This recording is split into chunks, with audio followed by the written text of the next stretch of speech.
कभी कभी जब रात की गहरी रात फैल जाती है और हमारी दुनिया एक रहस्यमय खामोशी में डूब जाती है, तो क्या आपने उस अजीब सी सिहरन को महसूस किया है जो आपकी रीढ़ की हड्डी तक उतर जाती है? उस भयावह चुप्पी में जब चांद अपनी ठंडी चांदी जैसी रोशनी बिखेरता है, तो क्या आपने कभी सोचा है कि हमारी जानी पहचानी हकीकत के पर्दे के पीछे कुछ और भी अस्पष्ट, भयानक और सदियों पुराना सांस ले रहा हो सकता है? आज रात मेरी प्यारी सहेलियों, हम उस अथाह रात के अंधेरे में एक लंबी और रोंगटे खड़ी कर देने वाली यात्रा पर निकलेंगी, जहां एक भूतिया तांत्रिक का अनकहा सच सदियों से दबा हुआ है। एक ऐसा रहस्य जो आपकी कल्पनाओं को हमेशा के लिए जकड़ लेगा। अपनी चादरों को कसकर पकड़ें और उस रात के सच को सुनने के लिए तैयार हो जाइए। बहुत समय पहले हमारी दुनिया से परे, जहां घने रहस्यमय जंगल अनगिनत अनकही कहानियां छुपाए हुए थे और ऊंची नुकीली पहाड़ियां रात के तारों को छूती हुई खड़ी थीं, एक छोटा सा एकांत गांव बसा हुआ था। दिन के उजाले में यह गांव अपनी हरी भरी वादियों, कलकल करती नदियों और मेहनती सरल लोगों के साथ एक शांत और सुरम्य स्वर्ग जैसा दिखता था। सूरज की सुनहरी किरणें खेतों में नाचती थीं और पक्षियों की मधुर चहचहाट हवा में एक सुकून भरी मिठास खोलती थी। लेकिन जैसे ही सूरज धीरे धीरे क्षितिज के पीछे ओझल होता था और रात का गहरा मखमली अंधेरा गांव को अपनी रहस्यमय आगोश में ले लेता था, इस शांत और प्यारे गांव पर एक अजीब सा भयावह डर छा जाता था। सूरज ढलते ही घरों के भारी लकड़ी के दरवाजे और छोटी छोटी खिड़कियां जल्दी से बंद कर दी जाते थे, मानो कोई अदृश्य भयानक शिकारी अंधेरे में घात लगाए बैठा हो, अपनी शिकार की प्रतीक्षा कर रहा हो। लोग अपनी मजबूत चारदीवारी के भीतर दुबक जाते थे, अपनी धड़कती हुई सांसों को मुश्किल से सुनते हुए, मानो कोई प्राचीन शापित शक्ति रात के अंधेरे में उनके आसपास धीरे धीरे मंडरा रही हो। बच्चों को बिस्तर पर लोरी की जगह उन भयानक कहानियों से सुलाया जाता था जो रात के अंधेरे में घूमने वाली अतृप्त आत्माओं और सदियों पुराने अनसुलझे रहस्यों से भरी होती थी। इस गहरे डर की जड़ें एक पुरानी और भयानक कहानी में गहराई से दबी हुई थी, एक ऐसी त्रासदी जो गांव की सामूहिक स्मृति में एक काले, कभी न मिटने वाले धब्बे की तरह हमेशा के लिए अंकित हो गई थी। कहा जाता था कि बरसों पहले उस गांव में एक दुष्ट और शक्तिशाली तांत्रिक रहता था, जिसके पास अंधेरी कलाओं का अथाह ज्ञान था। वह रात के घने अंधेरे का फायदा उठाकर गांव वालों पर अपना कहर बरपाता था, उनकी आत्माओं को चुराता था और उन्हें भयानक बीमारियों से पीड़ित करता था। उसकी क्रूरता और काली शक्तियों की कहानियां आज भी गांव की हवा में एक ठंडी सिहरन पैदा करती थी। गांव वालों का मानना था कि उस भयानक तांत्रिक की अतृप्त आत्मा आज भी गांव में भटकती है, खासकर रात के सबसे गहरे और खामोश पहर में, जब जीवित और मृत के बीच की धुंधली रेखा सबसे पतली हो जाती है। गांव में एक बूढ़ी और रहस्यमय महिला रहती थी, जिसका नाम था रुक्मणी बाई। उसकी झुर्रियों वाली त्वचा पर सदियों के अनगिनत रहस्य लिखे हुए थे और उसकी आंखें रात के अंधेरे की तरह गहरी और भेदक थीं, मानो वे आत्माओं की गहराइयों को देख सकती हों।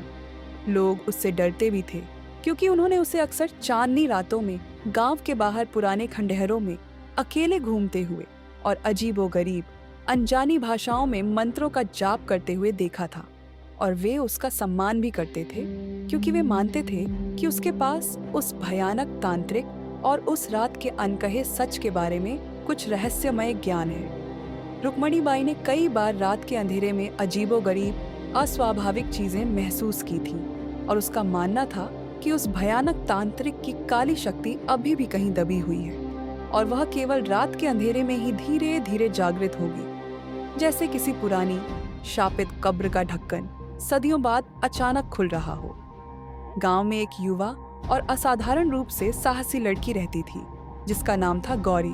गौरी उन पुरानी खून जमा देने वाली कहानियों को सुनकर बड़ी हुई थी, लेकिन उसके भीतर डर के साथ साथ एक गहरी अतृप्त जिज्ञासा भी पल रही थी। वह उस भयानक रात के अंधेरे में दबे हुए असली सच को अपनी आंखों से देखना चाहती थी और अपने प्यारे गांव को इस सदियों पुराने भयानक डर से हमेशा के लिए मुक्त करना चाहती थी।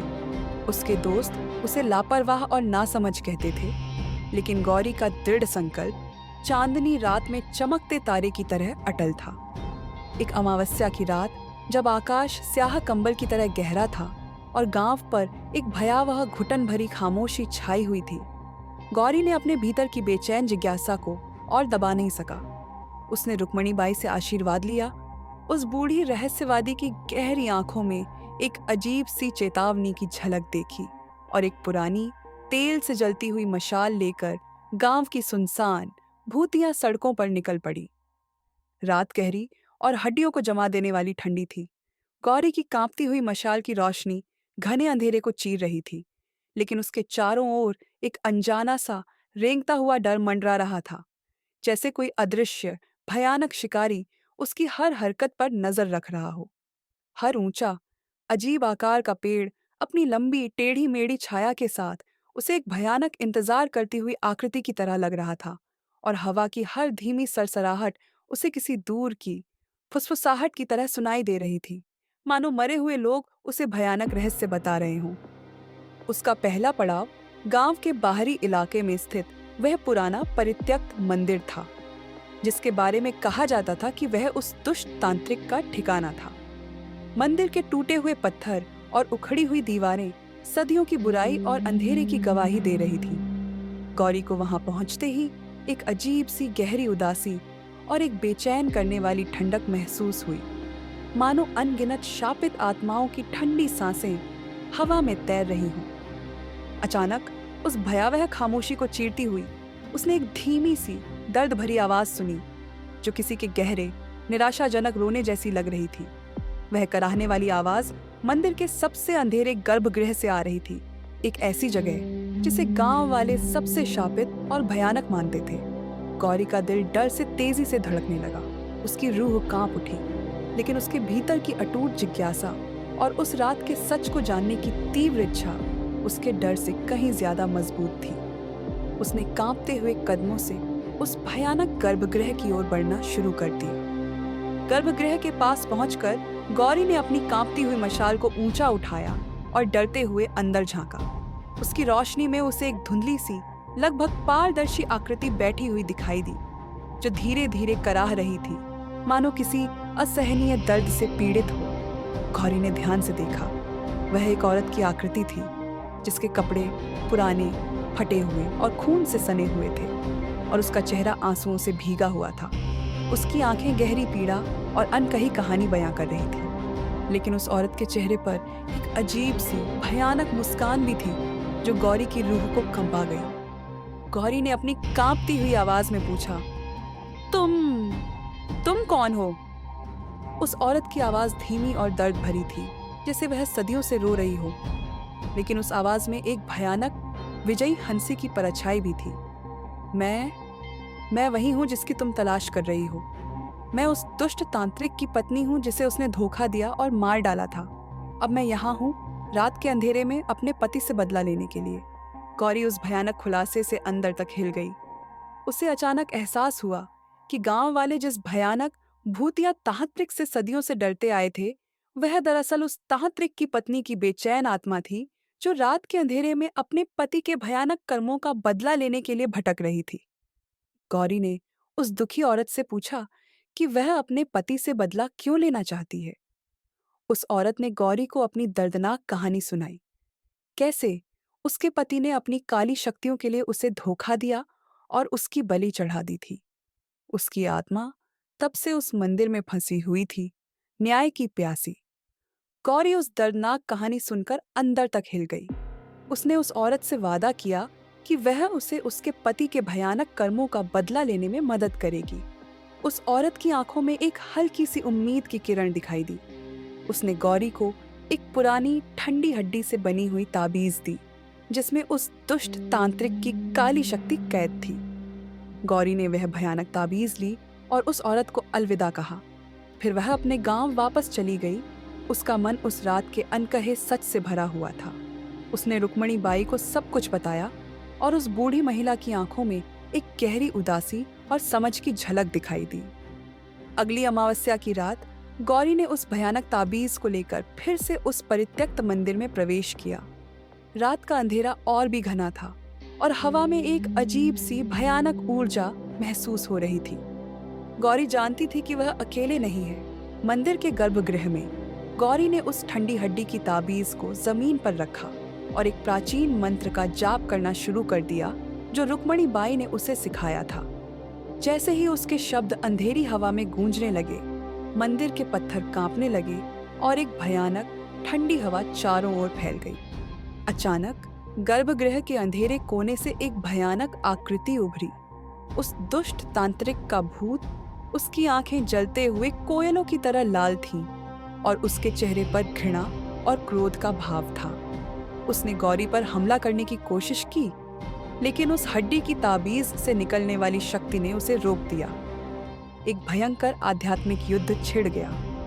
गौरी ने अपनी हिम्मत और रुक्मणी बाई के दिए हुए ज्ञान का इस्तेमाल किया, जबकि तांत्रिक का भूत अपनी काली शक्तियों से उस पर हमला कर रहा था। मंदिर की पुरानी दीवारें कांप रही थीं और अजीबोगरीब आवाजें हवा में गूंज रही थीं। अंत में गौरी ने उस हड्डी की ताबीज को उठाया और उसे उस तांत्रिक के भूत की ओर फेंक दिया। ताबीज के स्पर्श करते ही उस भयानक भूत ने एक चीख मारी और धीरे धीरे राख में बदल गया। उसकी काली शक्ति हमेशा के लिए नष्ट हो गई। उस रात के बाद उस परित्यक्त मंदिर पर छाया हुआ डर हमेशा के लिए गायब हो गया। रात का अंधेरा अब भयानक नहीं, बल्कि शांत और तारों से भरा हुआ लगने लगा। गौरी गांव की सच्ची नायिका बन गई, जिसने रात के अंधेरे में छुपे खौफनाक सच का पता लगाया और उस दुखी आत्मा को आखिरकार शांति दिलाई। तो मेरी प्यारी सहेलियों, हमेशा याद रखना कि कभी कभी जो हमें सबसे डरावना और अकल्पनीय लगता है, उसके पीछे दुख, धोखा और अन्याय की एक दर्दनाक कहानी छिपी हो सकती है। अंधेरे से डरने की बजाय हमें हमेशा सच्चाई की तलाश करनी चाहिए और उन लोगों के लिए न्याय की आवाज उठानी चाहिए जिनकी आवाजें अनसुनी रह गईं। अब अपनी आंखें धीरे से बंद करो और उस रात के अंधेरे में छुपे अनकहे सच के सपनों में खो जाओ, जहां साहस, करुणा और सच्चाई की रोशनी हर डर और अंधेरे पर अंततः विजय पाती है। शुभ रात्रि। गहरी और शांतिपूर्ण नींद लें। अगर आपको गौरी की यह रोंगटे खड़ी कर देने वाली लेकिन सच्चाई और न्याय की खोज से भरी लंबी और रहस्यमयी कहानी पसंद आई, तो हमारे चैनल को सब्सक्राइब करना न भूलें। मैं हर हफ्ते आपके लिए ऐसी ही रहस्यमय, रोमांचक और सोचने पर मजबूर करने वाली कहानियां लाती रहूंगी, जो आपको रात की खामोशी में एक नई रोमांचक दुनिया में ले जाएंगी। नीचे दिए गए लाइक बटन को धीरे से दबाएं और इस सच्चाई और बहादुरी की कहानी को अपनी सहेलियों और परिवार के साथ शेयर करें। आपकी हर प्रतिक्रिया मेरे लिए अनमोल है और मुझे और भी अधिक प्रेरणादायक और रहस्यमय कहानियां सुनाने के लिए प्रोत्साहित करती है। धन्यवाद। फिर मिलेंगे एक और रहस्यमय रात में एक नई कहानी के साथ। सबसे पहले, क्या आप हमारे टेलीग्राम चैनल से जुड़े हैं? अगर नहीं तो अभी जुड़िए। वहां आपको हमारी नई कहानियों की एक्सक्लूसिव अपडेट्स, स्पेशल अनाउंसमेंट्स और बहुत कुछ पहले देखने को मिलेगा। लिंक डिस्क्रिप्शन में दिया गया है, जरूर ज्वाइन करें। अब बात करें इस कहानी की। अगर आपको यह कल्पना और रोमांच से भरपूर लंबी कहानी पसंद आई, तो हमारे चैनल को सब्सक्राइब करना न भूलें। हम हर हफ्ते ऐसी ही नई, मनमोहक और जादुई कहानियां लेकर आते हैं, जो आपकी रातों को एक नई दुनिया में ले जाएंगी। नीचे दिए गए लाइक बटन को दबाएं और इस अद्भुत कहानी को अपने दोस्तों और परिवार के साथ शेयर करें। आपकी हर राय और प्रतिक्रिया हमारे लिए बेहद कीमती है और हमें और भी बेहतर कहानियां लाने की प्रेरणा देती है। धन्यवाद। जल्द ही मिलते हैं एक और नई और रोमांचक कहानी के साथ।